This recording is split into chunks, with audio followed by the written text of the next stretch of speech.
Il y a une malédiction que Donald Trump veut absolument éviter, celle qui prévoit que le parti au pouvoir perd les élections de mi-mandat. Et pour ça, le président met la pression sur ses troupes pour redécouper la carte électorale en faveur de son parti dans plusieurs États, dont le Texas. This is very simple. Republicans cannot win this midterm election. So they're trying to cheat and rig the system. Ce procédé qu'on appelle gerrymandering a lieu normalement tous les 10 ans. Mais Donald Trump prend de l'avance pour espérer remporter les midterms de 2026. Il a donc demandé au gouverneur républicain Greg Abbott de charcuter les circonscriptions du Texas pour gagner 5 sièges. And I won Texas. I got the highest vote in the history of Texas, as you probably know. And we are entitled to 5 more seats. Et vous vous en doutez, ça n'a pas plu aux démocrates qui ne sont pas restés les bras croisés. They expect Democrats to kind of be the nice guys that we are. They expect us to take the punch and say thank you. Well, I am here to tell you not only are we going to punch back, but we about to beat you down.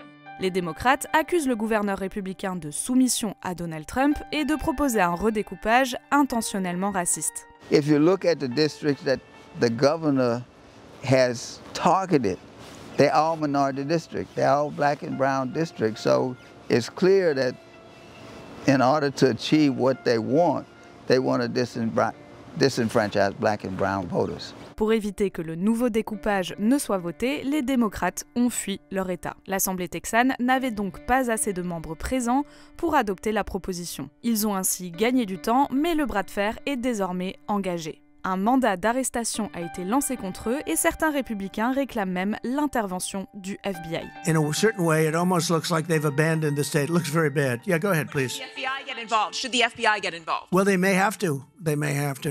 Bon, le gerrymandering, ça n'est pas nouveau et ça a toujours été utilisé par les deux partis. Sauf qu'il a normalement lieu tous les 10 ans quand les districts sont redécoupés après le recensement de la population. D'autres États démocrates menacent donc désormais de faire la même chose pour contrebalancer les sièges gagnés par les républicains. Now is not the time for one party to play by the rules while the other party has completely ignored them.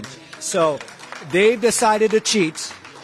They've decided to cheat and we're going to respond in kind. Gavin Newsom, le gouverneur démocrate de Californie, a déjà prévu un découpage avantageant son parti qu'il veut soumettre aux électeurs. Il menace d'adopter la nouvelle carte si le Texas va jusqu'au bout. They've triggered this response and we're not going to roll over and we're going to fight fire with fire. Sauf qu'à ce jeu, les démocrates sont désavantagés.